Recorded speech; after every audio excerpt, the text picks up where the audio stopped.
Naš sunčev sistem je prepun zanimljivosti i nerazrešenih misterija koje su interesovale astronome i naučnike vekovima unazad. Još od pojave prvog teleskopa i Galileovih posmatranja Jupiterovog sistema, naučnu zajednicu ne prestaju da fasciniraju nova otkrića i neobjašnjeni fenomeni kojima je ispunjen naš sunčev sistem. Dobrodošli na kanal posvećen nauci i astronomiji, gravitacioni manevar. U ovom videu ćemo govoriti o 5 misterija u našem sunčevom sistemu koje su zagolicale maštu naučnika i astronoma. Planeta Vulkan. U 19. veku francuski astronom i matematičar Urbain Le Verrier je stvorio model Merkurove orbite zasnovan na Newtonovoj teoriji gravitacije. 1848. godine Le Verrier je posmatrao tranzit Merkura preko sunčevog diska i njegov matematički model se nije poklapao sa posmatranjima. Nakon 14 dodatnih posmatranja sa sve većom precižnošću, Merkurova orbita se i dalje nije poklapala sa Newtonovom teorijom gravitacije. Tokom orbite Merkura uočeno je da njegov perihel pomalo napreduje sa svakom orbitom i taj fenomen se zove perihelijska precesija. Ova pojava je bila predviđena Newtonovom teorijom gravitacije, ali se uočena vrednost razlikovala od predviđene vrednosti za 43 arc sekunde na 100 godina.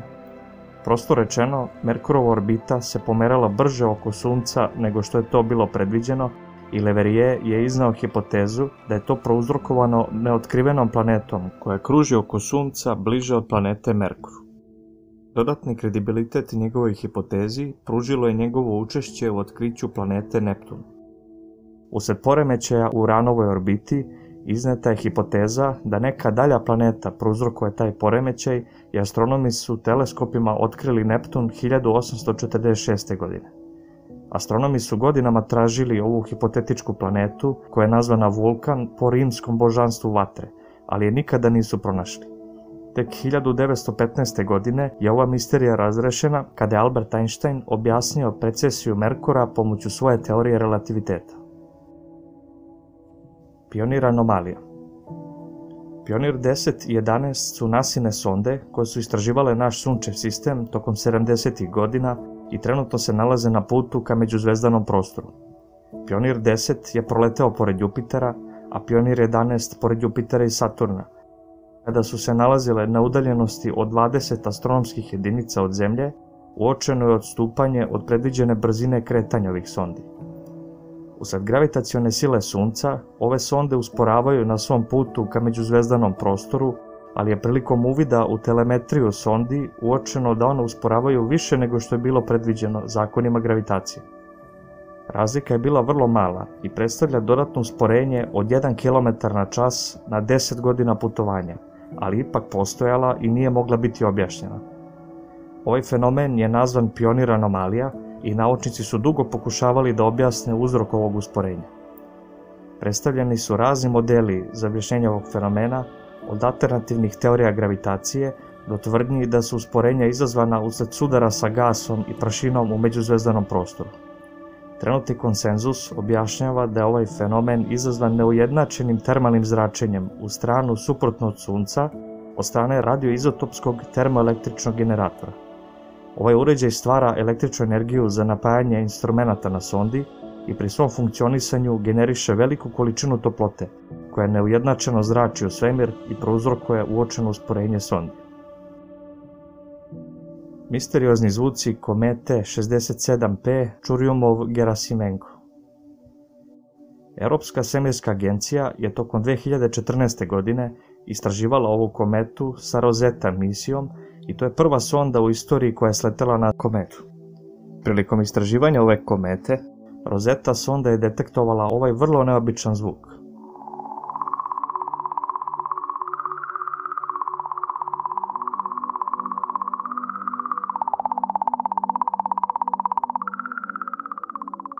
Ovi misteriozni zvuci su snimljeni na udaljenosti od 100 km od komete.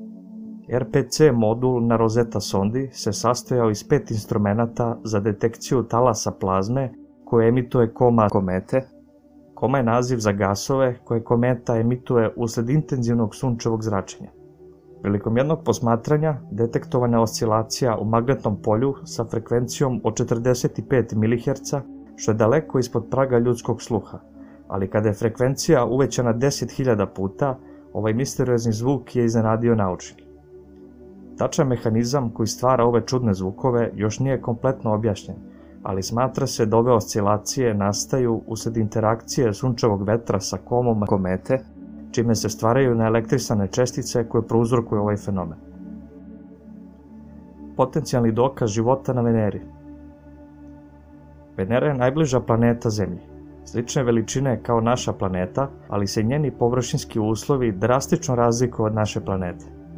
Temperatura na površini je 485 stepeni Celzijusa, a pritisak 90 bara. Atmosfera je većinski sastavljena iz ugljen dioksida i na Veneri konstantno padaju veoma kisele sumporne kiše. Zašto je onda ovaj svet jedan od najboljih kandidata za postojanje vanzemaljskih mikroba? 2020. godine grupa naučnika je objavila rad gde tvrde da su otkrili postojanje toksičnog gasa fosfina u atmosferi Venere u količini 7 čestica u bilion, što možda ne zvuči spektakularno, ali ovo je možda prvi dokaz postojanja života u atmosferi Venere.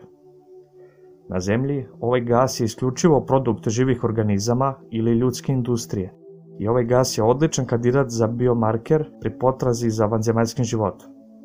Venera dakle posjeduje veliku količinu ovog gasa u atmosferi, što nagoveštava da nekakav proces stalno formira fosfin, a za sada su većina abiotičkih procesa isključeni kao izvor ovog gasa.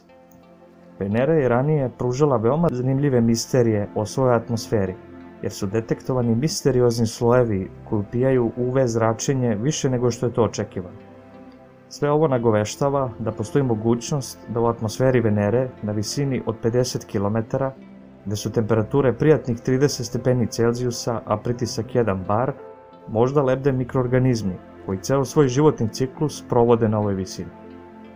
Ova zanimljiva naučna otkrića su još daleko od potvrde postojanja života na Veneri, ali sa svakim novim istraživanjem jedan korak smo bliže potencijalnom otkriću vanzemaljskog života. Narandžasto tlo na Mesecu. Apollo 17 je bila poslednja misija sa ljudskom posadom na Mesecu. Astronauti Eugene Cernan i Harrison Schmitt su 3 dana bili na površini Meseca i njihove 3 lunarne šetnje su ukupno trajale preko 22 sata.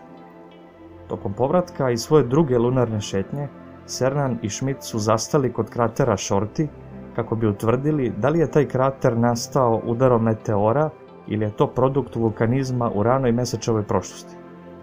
Prilikom obilaska oboda kratera, astronauti su primetili neobičan prizor u sivilu mesečeve površine, a to je bilo tlo narandžaste boje.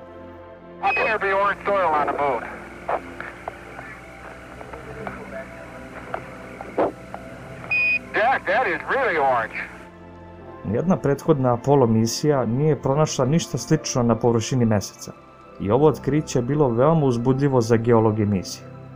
Uzorci narandžastog tla su vraćeni na Zemlju i pod mikroskopom je utvrđeno da se sastoji iz sitnih okruglih kamenčića narandžaste boje, za koje se pretpostavlja da su nastali prilikom erupcije vulkana pred 3,64 milijarde godina, kada je istopljena lava pala na površinu Meseca. Ovih 5 zanimljivosti iz našeg sunčevog sistema predstavljaju samo vrh ledenog brega misterija i zanimljivosti koje su svemirske misije i astronomska posmatranja pružila naučnicima na Zemlji. Kakva nas fantastična otkrića očekuju u budućim svemirskim istraživanjima? Hvala vam što ste gledali ovaj video. Prijavite se na kanal kako ne biste propustili sljedeći video. Veliki pozdrav!